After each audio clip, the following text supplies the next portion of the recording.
और जहां पर श्री गोकर्ण जी महाराज दुख का कारण बताते हैं अहमता और ममता। वास्तविकता में दुख को जन्म देने वाले ही ये दो कारण हैं, अहमता और ममता।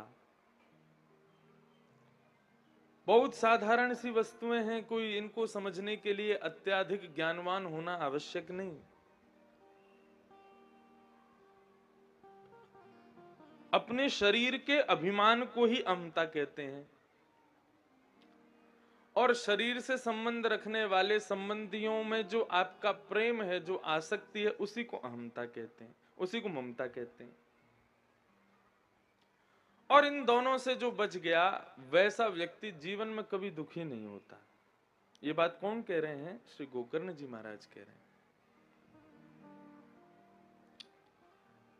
आपके शरीर में से अहमता चली गई, शरीर के संबंधियों से ममता चली गई, लेकिन उतना होने के बाद भी गोकर्ण जी कहते हैं दो दोष तो फिर भी रहेंगे। अन्यंश दोष गुण चिंतन माशु मुक्त्वा,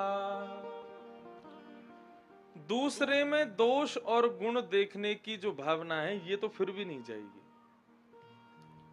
हमको दूसरे में दोष दिखेंगे ही दिखेंगे। और कल इसी प्रसंग में फिर मैंने विनोबा भावे का वो भाव कहा। वो कहते हैं कि मनुष्य का जीवन कैसा होना चाहिए? नेत्र पुजारी होने चाहिए, और पुजारी के नेत्र ऐसे होते हैं वो अपने अलावा सब में गुण देखता है, केवल खुद में दुर्गुण देखता है। ऐसी दृष्टि हो जाए हमारी, ये गोकर्ण जी महाराज कह रहे हैं,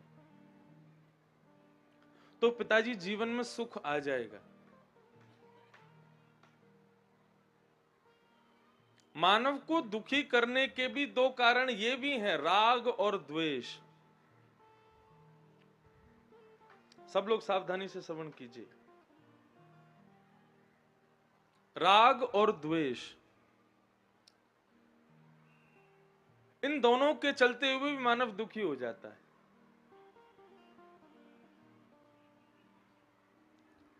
राग किसमें होता है? जो हमसे हमारा सम्मान करे, हमें माला पहनावे, हमारा खूब यश गावे, ऐसे व्यक्ति में हमारा राग हो जाता है।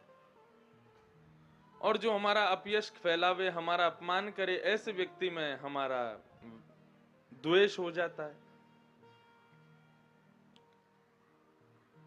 तो इन दो दुर्गुणों से बचो, ना किसी से द्वेष, ना किसी में राग। राग का एक मतलब कहूं तो ऐसा भी हो सकता है कि किसी की इतनी प्रबलता नहीं है, फिर भी आप उसको बढ़ा चढ़ा करके उसका सम्मान कर रहे हो। ऐसी वस्तु को, ऐसे भाव को ही राग कहते हैं। कोई अधिकारी है और ना वो किसी काम का, ना किसी काज का, बहुत बेकार आदमी, ना उसके व्यवहार भी इतने बढ़िया नहीं है, लेकिन उसने हमारा छोटा सा कोई काम बना दिया तो हम उसकी इतनी प्रशंसा करते हैं, प्रशंसा करते हैं, प्रशंसा पे प्रशंसा करते रहते हैं। वही है राग। और किसी का छोटा सा कोई दुर्गुण देख करके हम उसके द्वेष के पहाड़ खड़े कर देते हैं। ये तो ऐसा है, अरे ये तो ऐसा है, ये दुर्गुण, ये दुर्गुण, ये दुर्गुण, उसी को कहते हैं द्वेष। दोनों से बचो।